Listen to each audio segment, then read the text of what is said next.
Welcome back to the deep dive. Yeah. Ready for something pretty intense? Always. Okay, good. Today we are diving into Book 5 of the Book of Enoch.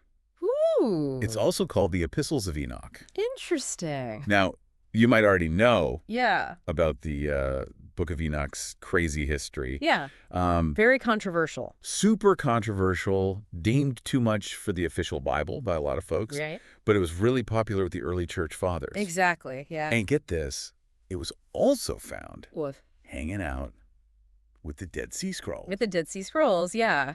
Wild. So right off the bat, Right. we know this is a pretty interesting text. Yeah. A text with a lot to unpack. And the epistle section, that's where things get really personal. It does. Imagine Enoch himself writing letters. Oh, wow. But these aren't just any letters. They're pronouncements, warnings, even pleas to the watchers, Oh, wow. those fallen angels The fallen angels. who, messed up. Yeah, they really messed up. So we're going to dive deep into We are. all this drama with the fallen angels, divine judgment, Yeah. and maybe even some hope for humanity. That's right. What are some of the big questions that we're going to look at today? Well, we're going to unpack exactly what secrets those fallen angels spilled. We're going to look at Noah's birth, which, let me tell you, is anything but ordinary. And we're going to explore what Enoch's vision of the elect one might reveal about the fate of humanity.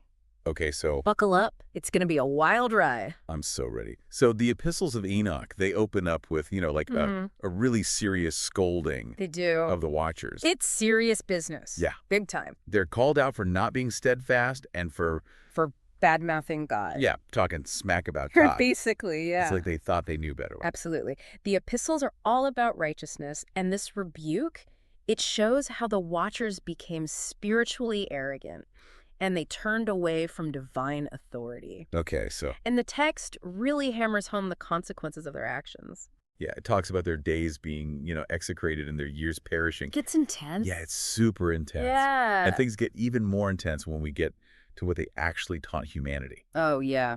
This is like Pandora's box of bad knowledge, right? It's like they opened up Forbidden Knowledge 101. I mean, we're talking enchantments from Samjaza, Wow. the art of breaking enchantments from Armaros, astrology from Baraki Hall. Oh, wow. I mean, the text makes it clear that this wasn't just them sharing cool facts. Right. This spreading of hidden knowledge, it directly fueled humanity's moral downfall.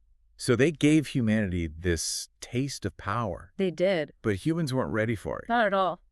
and they misused it. Yeah, it's implied that this knowledge, while potentially powerful, was used to steer people away from righteousness. And the cries of suffering humanity, they don't go unnoticed. No. The archangels, Michael, Uriel, Raphael, Gabriel, they're like, They're like, what's going on? whoa, things are seriously messed up down there. Right. We gotta do something. They become like this voice Yeah, they do. for this hurting humanity, taking the case straight to God, Straight to the top. laying out all the damage that the watchers caused. And it's not just the immediate stuff, like the violence and bloodshed. It's like this ripple effect that poisons everything. Yeah, it's like the butterfly effect, but bad. Exactly. The archangels, they point out that Azazel taught all unrighteousness Wow. and revealed eternal secrets which were in heaven, which tells us that the cosmic order has been disrupted. Oh, wow. The lines between the earthly and the divine, They're blurred. they're blurred. Yeah. What a mess. So what happens next? What's God's verdict on all of this? Well, the response is multi-layered.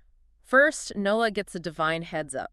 Hide yourself. Oh. This foreshadows the flood and signals that judgment is on its way. Right. But it's also a hint that a fresh start is coming. Okay, so. It's like saying, things are about to get wild, Yeah. but I've got a plan for a new beginning. Okay, yeah, I like that. And then we see Azazel's punishment. He's bound and tossed into darkness, a pretty vivid image of divine retribution. And then Raphael is tasked with healing the earth, a promise of restoration amidst the devastation. So it's not all doom and gloom. No. There's this ray of hope for healing and renewal. Exactly. The epistles, they don't just dwell on punishment. Right. They offer a glimpse of what could be if humanity gets a second chance to live right. Okay, so speaking of second chances, the text talks about, like, the righteous Yes. escaping judgment Uh-huh. and having these long, peaceful lives That's right. in this restored world. It's like hitting the reset button. It does feel that way. A world where the earth is worked righteously with fruit-laden trees and overflowing wine, a picture of paradise regained. Yeah. But it's important to note that even in this idyllic vision, the focus remains on righteousness. It's not just about abundance, but living in alignment with divine principles. Okay, so this is where things take a really interesting turn. Enoch is personally given the job of delivering a message to the watchers, breaking the bad news about what they've done and the consequences headed their way. Oh, man. Can you imagine how the watchers must have felt? Here's Enoch, this righteous dude, delivering a message of judgment. Right. The text says they were all afraid, and fear and trembling seized them. Wow, so they're these powerful beings, Powerful. but even they're trembling Oh, at yeah. this thought of... Of divine judgment. Yeah.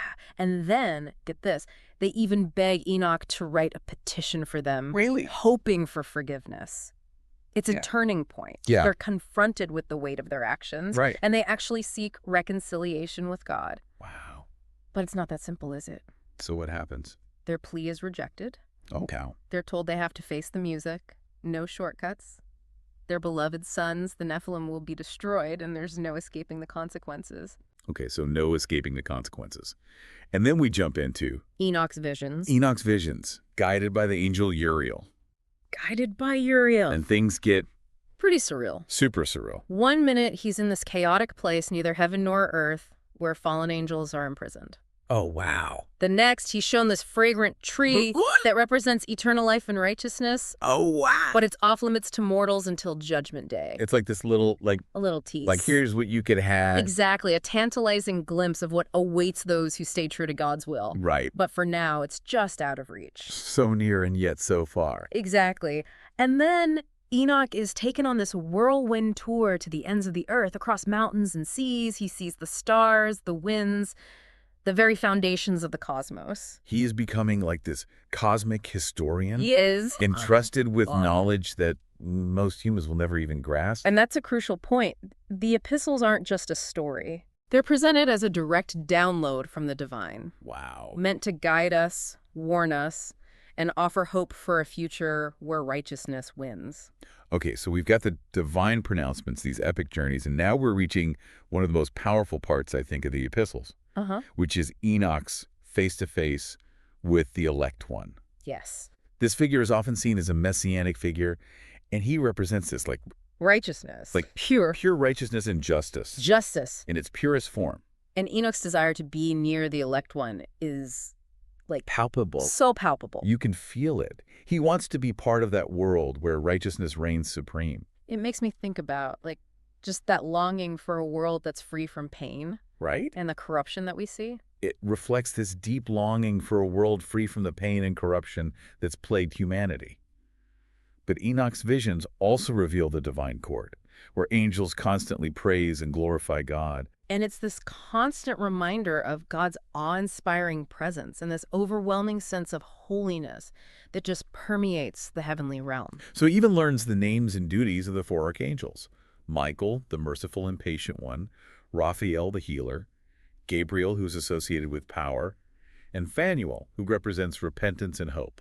Yeah, so we're getting a glimpse into the structure of the angelic hierarchy. Right. Those beings who carry out God's will. And in the midst of all this, heavenly grandeur, there's this sense of anticipation for Judgment Day. Definitely. Enoch witnesses the opening of the books of the living, this very symbolic representation Of divine accounting. yeah, it's like the ultimate courtroom drama where everyone's deeds are laid bare Exactly. and justice is finally served. It's powerful. Yeah, super powerful imagery. Especially when the text describes the hearts of the holy rejoicing, knowing that the blood of the righteous will be avenged. It really ramps up the drama. It does. It's not just about understanding the past or the present.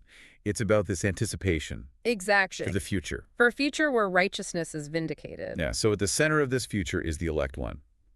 He's described as a staff to the righteous, the light of the Gentiles, and the hope of those who are troubled of heart. He's not just a judge, No. but a savior. He's the one who will bring justice and salvation to those who've suffered and longed for a world where righteousness rules. And it's fascinating how his name was known even before the sun and the stars. I know, right? Like, he's always been there. It's like he's Beyond the limits of time and space. beyond the limits of time and space. Okay. And his power is like Absolute. unrighteousness shall disappear as a shadow before him. He's not just a judge. He's a force that wipes out wickedness. That's right. He ushers in a new era, a time of renewal and restoration, and his judgment is far-reaching. The earth, Sheol, even hell have to give back what they've taken. Wow. It's a cosmic reckoning where everything hidden is revealed and every deed is weighed. And the text makes it clear, like, there's no mercy No. for those who refuse to repent. None. The Lord of Spirit says, "From henceforth, I will have no mercy on them." Those are some serious words. They are. The epistles present a clear choice. Side with righteousness or face the music. Yeah, no middle ground. No middle ground.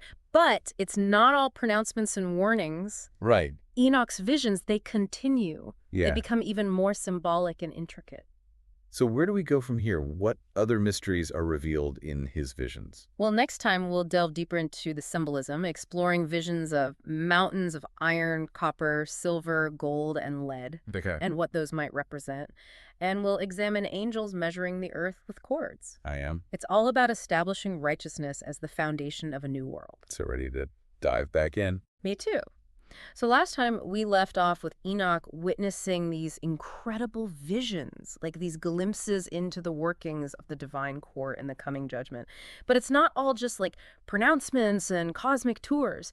His visions, they take a more symbolic turn, filled with imagery that can be kind of tough to unpack. Yeah, we were left with mountains of different metals and angels measuring the earth. Right. It's pretty abstract. It is abstract, but that's where the real depth lies. Okay. The mountains, for example, those mountains of iron, copper, silver, gold, and lead, Uh-huh. they likely represent earthly power and wealth.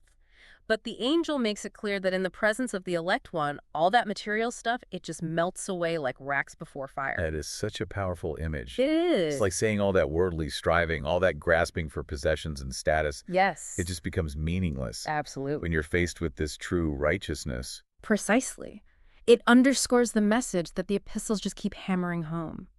True value lies in aligning yourself with God's will, not in accumulating earthly treasures. Right. And then there's that image of angels measuring the earth with cords. I'm wondering about that. Yeah. What's the deal with the measurements? The angel explains that these measurements represent the measures of the righteous Okay. and are meant to strengthen righteousness. It's like righteousness itself is being used as this blueprint for a new world, Uh-huh. a world built on a foundation of justice and goodness. So it's not just about destruction and judgment. It's about setting the stage for Exactly. something new, something better. Something better. And remember how we were talking about the elect one presiding over this new world, judging the actions of both the holy and the wicked? Yes. He's not just this ruler, but like the embodiment of justice itself. Hmm. His judgments are perfect, and no lie can stand before him. But amidst all this talk of a righteous future, the text doesn't shy away from the present suffering of those who have chosen the wrong path. We hear the lament of the unrighteous, those who realize too late that chasing worldly things has left them empty. Yeah, that's got to be a tough realization. It is. To have spent your whole life chasing after the wrong things and to suddenly see that it's meaningless, fleeting. It's heartbreaking. They long for rest, a chance to confess their sins, but the opportunity, it has passed. Oh. They're consumed by darkness and shame, driven away from the light of the elect one. It's like a reminder that our choices really matter, They do. that clinging to worldly power and wealth Yes. can really lead to spiritual ruin. It can. And this judgment, as the text emphasizes, it applies to everyone. Everyone. From ordinary folks to the mighty and the kings and the exalted and those who possess the earth. So no one gets a free pass? No one. But then the story takes this sudden turn, Okay. becoming more personal, focusing on the birth of Noah. Oh, yeah. And let me tell you, this is not your average birth announcement. Right. His skin is white as snow and red as a blooming rose, with hair white as wool, I know. and eyes that like illuminate the whole house. It's like something out of a fantasy novel. It is. It's crazy. Not your average baby. Yeah, not your average baby. His birth is a sign of hope, a promise of renewal amidst all the darkness and corruption that has engulfed the world. Yeah. Even his name, Noah, which means rest or comfort, it hints at the role he'll play in God's plan. But his grandfather, Methuselah, he's like freaking out Of course. by all of this. Can you imagine seeing your newborn grandson glowing like that? Yeah. I mean, no wonder he runs to Enoch for answers. Yeah, like what is going on? I know. So Methuselah runs to Enoch. He does, and thankfully Enoch is the go-to guy for that. He is. He assures Methuselah that Noah's birth is part of God's plan to do a new thing on the earth. Which is a clear reference to To the coming flood. the flood. And the renewal that will follow. Okay, so even though we're focusing on this very specific event, Uh-huh. it's still very Connected. to those bigger themes of... Sin, judgment, and the possibility of a fresh start. And then we see Noah, even as like a little baby, I know. demonstrating this deep connection to God. He does. The text tells us that he opened his mouth and blessed the Lord of heaven. Wow. He's not just, a special baby. He's innately connected to the divine. Yeah. He's a symbol of purity and righteousness in a world that desperately needs it. And this leads us to another turning point, right? Yes. Which is Noah's vision of the earth's impending destruction. Oh, yeah. Even as like a little kid, he's sensitive He to picks up on it. all the spiritual turmoil. Yeah, he sees the earth sinking and its destruction closing in. Wow. And he cries out to Enoch for guidance. It's such a powerful image. It is. It's this image of innocence confronting the devastating consequences of sin. And Enoch, hearing Noah's cries, Yes. he receives a divine revelation confirming That's right. what Noah has seen. Confirming it. He's told that humanity is doomed because they embraced forbidden knowledge and unleashed violence upon the world. So it's like Noah's pure heart acted as this catalyst, Yes. prompting God to reveal the urgency of the situation. Exactly. And this revelation isn't just like a vague warning. Right. It includes details about the flood, a cleansing deluge that will engulf the entire earth. Wow. But it's crucial to note that the text emphasizes that this judgment, it's targeted. It's aimed at those who have embraced wickedness, while the righteous are given a chance to escape. So God judges fairly, Yes. punishing the wicked but offering salvation. To those who seek to follow his ways. Yeah. But even the angels, they aren't exempt from this judgment. We see the watchers being bound and imprisoned for their transgressions. Wow. It's a clear message. No one is above the law, not even powerful angelic beings. Yeah, not even the angels. Not even the angels. But even amidst all this talk of judgment, there's this thread of hope woven throughout. Enoch receives teachings about the secrets in the book and the parables, this body of knowledge that reveals God's plan for creation. Okay, so These teachings, they offer a glimpse into the divine order, the underlying principles that govern the universe. it's like the secret manual It is. for understanding God. It is a source of wisdom and guidance for those who genuinely seek it.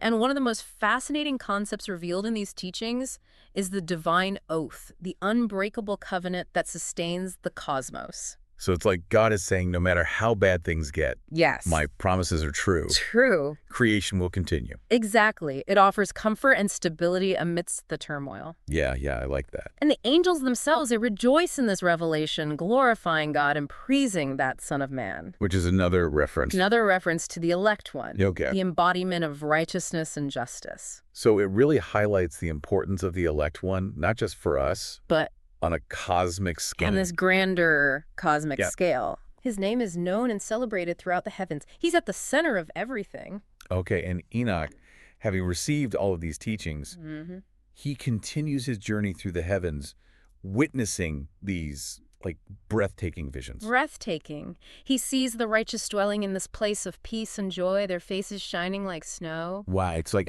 a sneak peek into the eternal reward that awaits those who choose to follow God's ways. A future free from suffering and sorrow.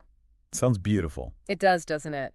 And then his spirit is translated and ascends to heaven of heavens, this realm of unimaginable splendor where he encounters the highest orders of angels, those who continuously guard the throne of God. It's this powerful image emphasizing the hierarchy of the angelic realm and the awe-inspiring majesty of God's presence. It really is. It is. So he's granted this glimpse into the very heart of creation. He is. It's a testament to his righteousness and divine favor. Yeah, and as he stands before the throne of God, his words of praise and blessing, they're well-pleasing to the head of days, the Ancient of Days, who represents that ultimate source of divine authority. You got it. So he's not just sightseeing in the heavens. No. His words carry real weight up there. Exactly. And then comes this truly monumental moment. The head of days, accompanied by Michael, Gabriel, Raphael, and Phanuel, surrounded by countless angels. They formally introduce the Son of Man, the elect one. Wow.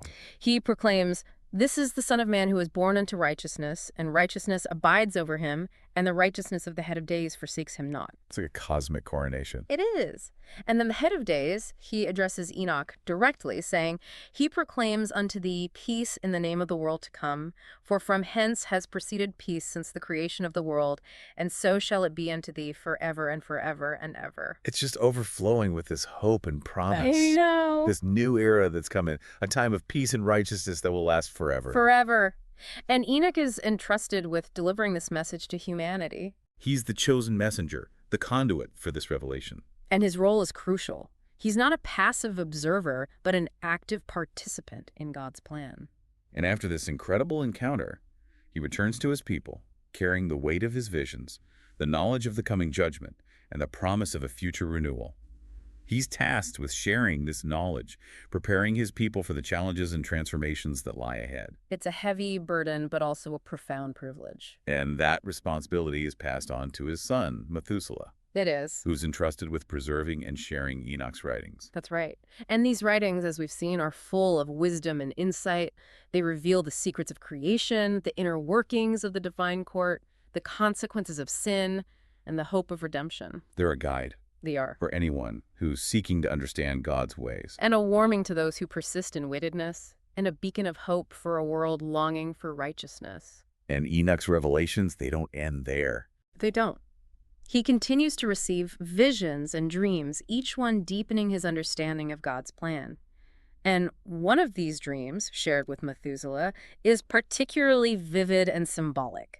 It's filled with images of bulls and cows representing different generations and lineages. So we're back in the realm of symbolism, We are. with animals taking center stage. That's right. What do the bulls and cows represent? Well, the white bull likely symbolizes the righteous line, the black bull, the forces of evil, and the red bull, those caught in the middle, struggling between the two. Okay. The way they interact hints at the struggles and triumphs that will unfold in human history. It's a complex and layered dream, but it ultimately underscores the theme of divine sovereignty. God is orchestrating the events of history, guiding creation towards his ultimate purpose. And even as he witnesses empires rise and fall, conflicts erupt, and humanity face calamities, Enoch remains steadfast in his faith, He does. trusting in God's plan. His unwavering faith is a testament to his character, his ability to see beyond the immediate circumstances and grasp the larger scope of God's workings. Yeah, and then his faith is really tested when he's shown this horrifying vision of the earth's destruction. It is. Yeah. The heavens collapse, the earth is swallowed up, mountains crumble. It's a total catastrophe. Wow. It's this stark reminder of how fragile creation is and the immense power of God's judgment. But he doesn't succumb to despair. He doesn't. Instead, he turns to prayer, pleading with God to spare a remnant of humanity and prevent the total annihilation of the earth. So even when faced with Devastating. devastating destruction, He don't give up. he remembers his role as an intercessor, Exactly. this bridge between humanity and the divine. His prayer is filled with humility and reverence, acknowledging both God's absolute power and the justice of his judgments. He recognizes that humanity's sins have brought about this punishment, but he still pleads for mercy, a chance for a new beginning. And how does God respond? Well, not with a direct answer, but with another dream vision, this time filled with symbolism that hints at God's plan for salvation. Okay.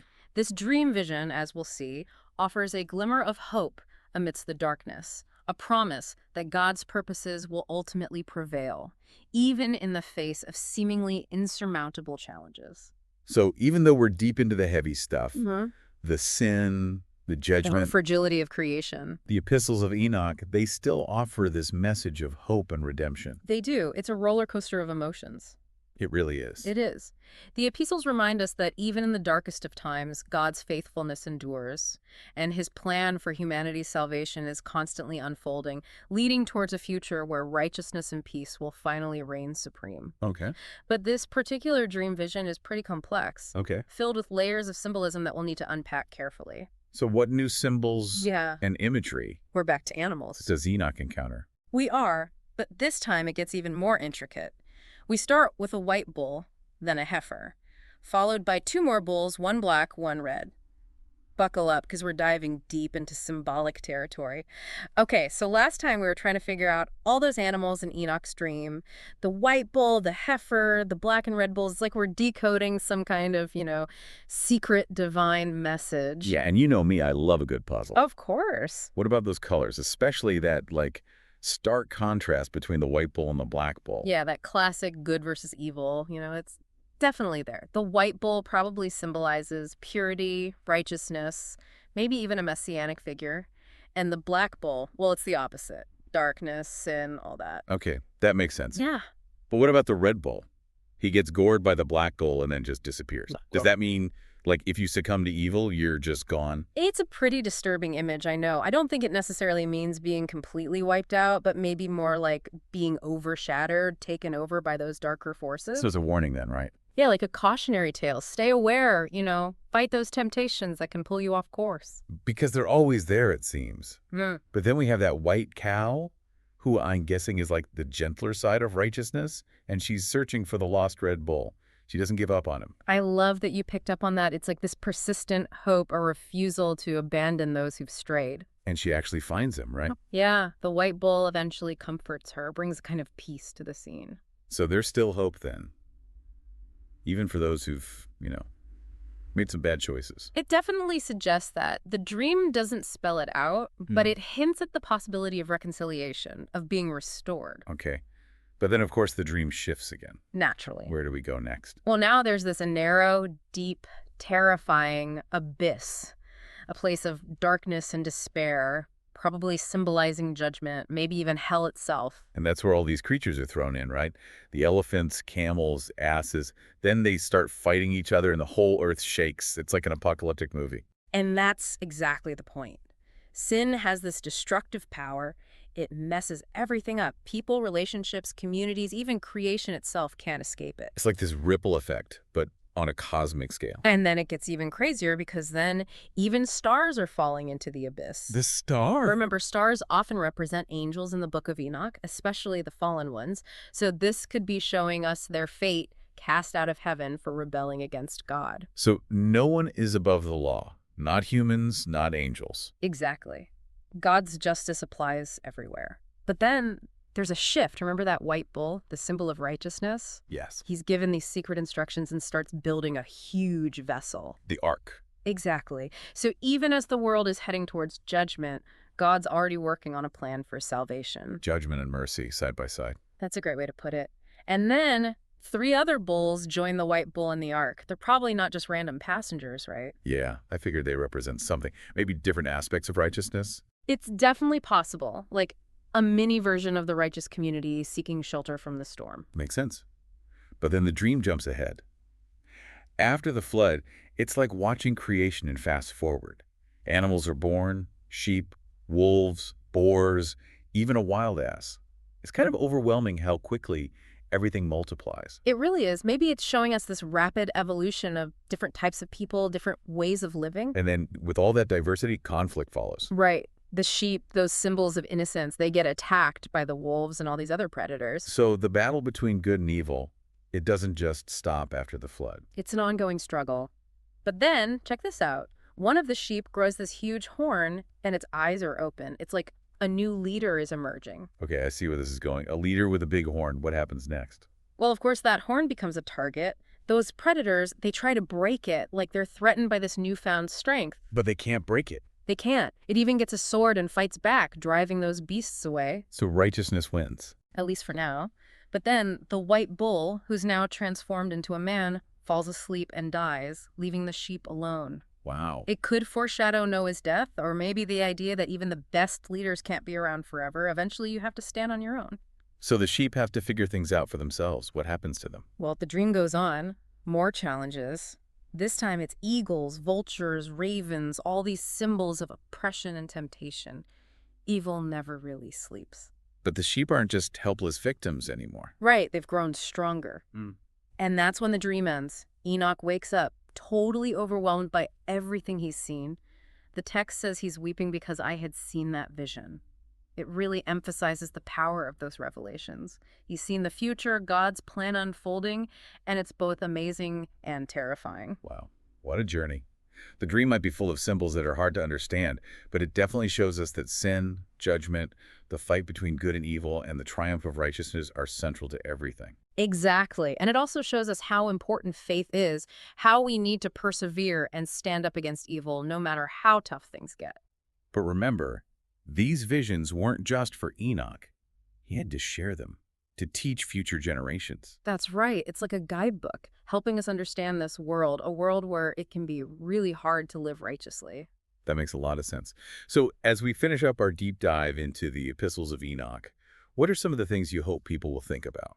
Well, I hope they'll appreciate just how amazing Enoch's visions were. He went to heaven, saw the divine court in action, and how God's plan works across time and space. It reminds us that we're part of something much bigger than ourselves. And even though a lot of those visions were about judgment and warning, there's a strong message of hope, too. Absolutely. The epistles aren't just about punishment. They show us that redemption is possible, creation can be restored, and righteousness will ultimately triumph. And that victory comes through the elect one, who embodies justice and leads us towards a future of peace and healing. He does. So even with all the darkness and challenges around us, let's hold on to that hope, that promise of a world transformed by goodness. It's been an incredible journey exploring the Epistles of Enoch. Even though it's such an ancient text, it still speaks to us, to our desire for justice, peace, and a world where righteousness is at the center. Well said. Thanks for joining us on this deep dive. Until next time, keep exploring, keep asking questions, and keep searching for truth.